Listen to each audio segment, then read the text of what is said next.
Assalamualaikum warahmatullahi wabarakatuh. Saya Ervina Damayanti. Kita akan belajar tentang teks rekon yang diajarkan di kelas 9.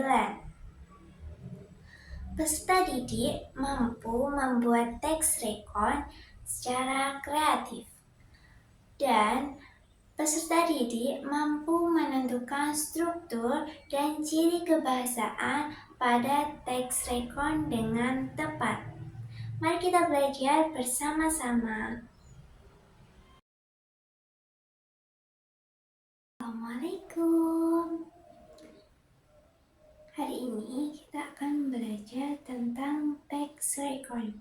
Langkah baiknya sebelum melakukan pembelajaran, kita berdoa terlebih dahulu. Berdoa sesuai keyakinan masing-masing ya.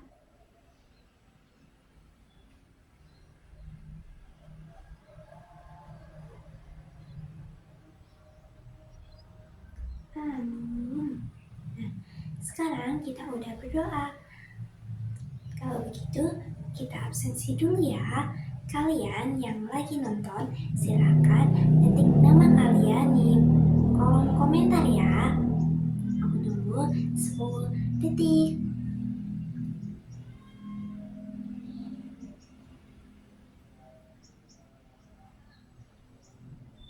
Oke, terima kasih teman-teman.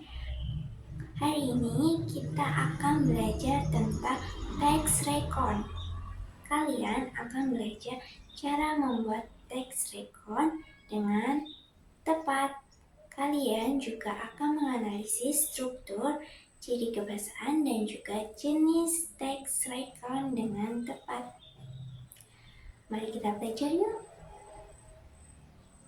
Sekarang kalian baca materi teks rekon yang ada di buku kalian atau materi yang aku buat. Kita baca sama-sama yuk. Pengertian teks rekon. Teks rekon adalah salah satu jenis teks yang memuat suatu peristiwa, kegiatan, kejadian, atau pengalaman masa lalu yang telah diamati secara kronologis dan ditujukan untuk memberikan informasi ataupun menghibur pembacanya. Jenis teks rekon. Jenis yang pertama adalah teks rekon pribadi yang memuat kejadian yang melibatkan penulis secara langsung. Jenis yang kedua adalah rekon faktual yang memuat cerita ulang terkait kejadian faktual seperti eksperimen ilmiah, laporan polisi, dan lain-lain. Jenis yang terakhir adalah teks rekon imajinatif yang memuat cerita fiksi dengan lebih detail. Fungsi sosial teks rekon. Penulisan teks rekon memiliki tujuan, salah satunya adalah agar pembaca tidak mengalami kejadian serupa dan dapat memetik pembelajaran dari teks yang disampaikan. Pada teks rekon sejarah ditujukan supaya generasi muda dapat melihat sejarah masa lampau yang dialami oleh bangsa tersebut.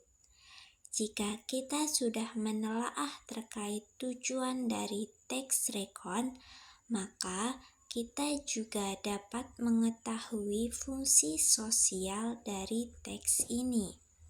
Fungsi sosial teks rekon yang pertama menceritakan pengalaman atau peristiwa yang dialami. Yang kedua, menceritakan sesuatu secara runtut. Yang ketiga, mengandung nilai moral untuk pembacanya. Ciri kebahasaan teks rekon. Yang pertama, menggunakan kata penjelas waktu untuk melakukan penceritaan waktu lampau. Seperti pada masa itu, pada tanggal 6 Agustus 1945, dahulu kala, dan lain-lain. Yang kedua, menggunakan kata-kata yang ditujukan untuk menunjukkan urutan peristiwa atau kronologis dalam cerita, seperti setelah, selanjutnya, kemudian. Yang ketiga, menggunakan kata yang menunjukkan siapa. Aku, kami, mereka, dia, dan lain-lain. Apa, kapan, di mana, bagaimana, seperti nama orang, ia, kita, dan lain-lain. Yang keempat, menggunakan kata yang menunjukkan kata tempat dan waktu, seperti Kota Bandung pada tanggal 24 Maret 1946. Yang kelima, menggunakan kata kerja aksi seperti mengeksploitasi, meledakkan, dan lain-lain. Yang keenam, menggunakan kata sifat seperti saksama, kacau, dan lain-lain. Struktur teks rekon. Yang pertama ada orientasi. Orientasi adalah bagian pengenalan atau pembuka dari sebuah teks. Biasanya memuat gambaran umum dari cerita yang akan dibawakan. Yang kedua, urutan peristiwa. Urutan peristiwa adalah rekaman peristiwa yang terjadi dan biasanya disampaikan melalui urutan kronologis. Bagian ini merupakan inti dari teks. Yang ketiga ada reorientasi. Reorientasi adalah pembahasan ulang peristiwa. Biasanya disertai komentar pribadi penulis. Bagian ini bersifat opsional, yang artinya tidak semua teks terdapat bagian ini. Baik, sekarang aku mau tanya nih. Kalian jawab di kolom komentar ya. Pernahkah kalian membaca teks rekon? Kira-kira di mana? Kira-kira tentang apa teks rekon yang kalian baca? Kira-kira kalian pernah membaca teks rekon yang isinya seperti Nikita Willy pernah menempuh pendidikan di sekolah titik. Pernah kalian baca seperti itu di sebuah berita?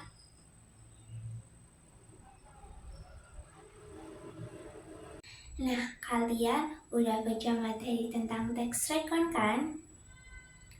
Udah atau belum?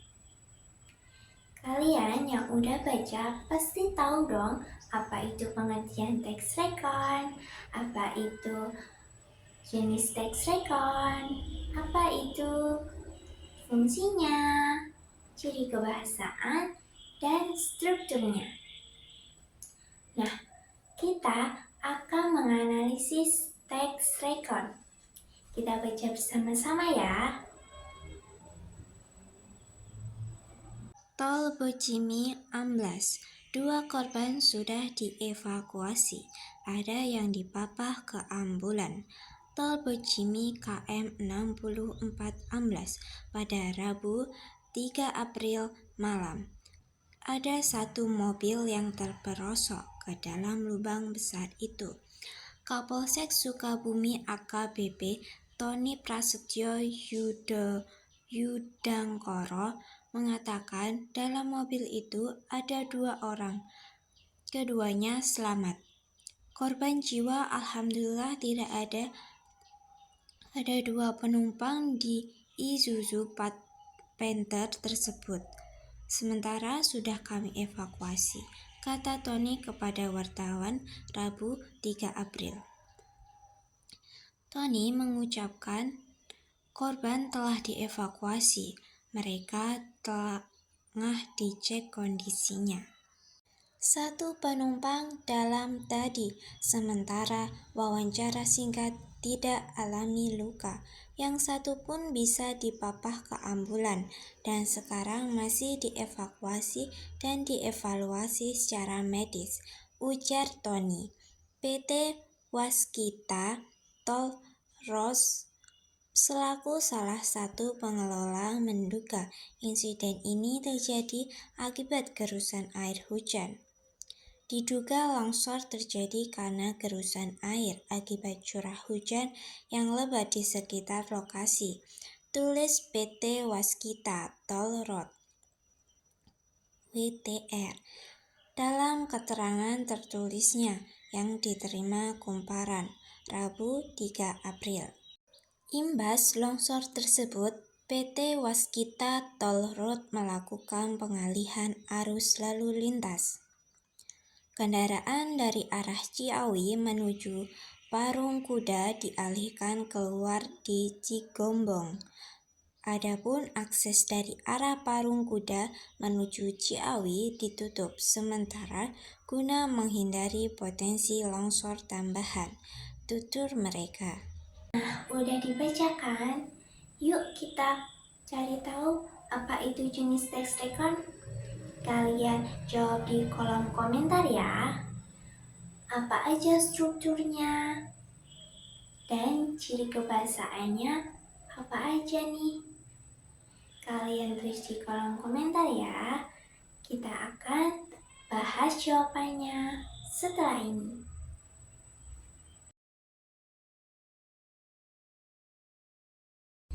Nah, sekarang kita akan membuat tax recon secara acak dengan mengambil salah satu kertas yang ada di pohon kenangan. Kalian yang ada di rumah, kalian bisa menangkap layar pertanyaan-pertanyaan yang aku tampilkan setelah ini ya.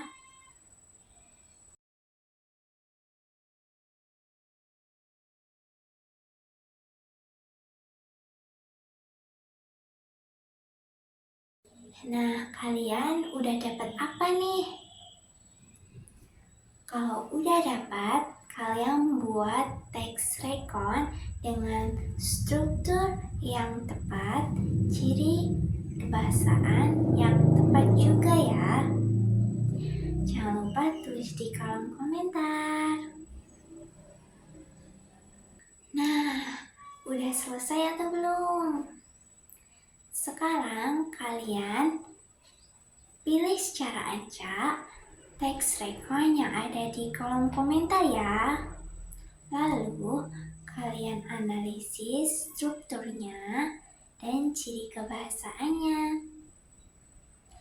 Jangan lupa tulis di kolom komentar juga ya jawabannya. Nah, sekarang kita akan menganalisis salah satu tax recon yang aku buat dengan memilih salah satu pertanyaan yang udah aku tangkap tadi ya. Kita analisis sama-sama yuk.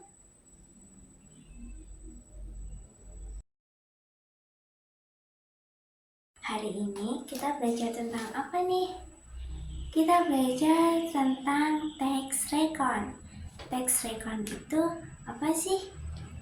Teks rekon adalah salah satu jenis teks yang memuat suatu peristiwa, kegiatan, kejadian, atau pengalaman di masa lalu yang dialami secara kronologis dan ditunjukkan untuk memberikan informasi atau menghibur pembacanya. Benar tidak? Kira-kira jenisnya ada berapa nih? Ada 3 teman-teman. Apa aja? Ada jenis teks rekon pribadi, ada jenis teks rekon faktual, dan jenis teks rekon imajinatif. Nah, fungsinya teks rekon itu apa aja? Fungsinya untuk menceritakan pengalaman atau peristiwa yang dialami, menceritakan secara runtut, dan mengandung nilai moral untuk pembacanya. Nah, ciri-ciri teks rekon itu apa aja? Bisa menggunakan penjelasan waktu, menggunakan kata-kata yang ditunjukkan untuk menunjukkan urutan peristiwa atau kronologis seperti setelah, selanjutnya, dan kemudian. Dan menggunakan kata yang menunjukkan siapa, aku, kami, mereka, dia, apa, kapan, gimana, bagaimana, seperti orang, iya, dan lain-lainnya. Menggunakan kata menunjukkan kata tempat dan waktu seperti Kota Bandung pada tanggal 24 Maret 1946. Nah, strukturnya tadi ada apa aja teman-teman? Ada orientasi, ada urutan peristiwa, dan reorientasi. Orientasi berisikan pengenalan pembukaan dari sebuah teks. Biasanya membuat gambaran umum dari cerita yang akan dibawakan. Pada urutan peristiwa, berisi rekaman peristiwa yang terjadi dan biasanya disampaikan melalui urutan kronologis. Bagian ini merupakan inti dari teks. Reorientasi apa aja teman-teman? Pembahasan ulang peristiwa biasanya disertai komentar pribadi penulis. Bagian ini bersifat opsional ya, yang artinya tidak semua teks terdapat bagian ini. Nah, hari ini kira-kira bagaimana perasaan kalian belajar hari ini? Tulis di kolom komentar ya. Hari ini kita belajar apa? Ayo, tulis di kolom komentar ya. Kira-kira kesulitan apa yang kalian alami selama pembelajaran hari ini? Kalian tulis di kolom komentar. Nah, sekarang kita tutup pembelajaran hari ini dengan membaca doa ya. Kita berdoa sesuai keyakinan masing-masing.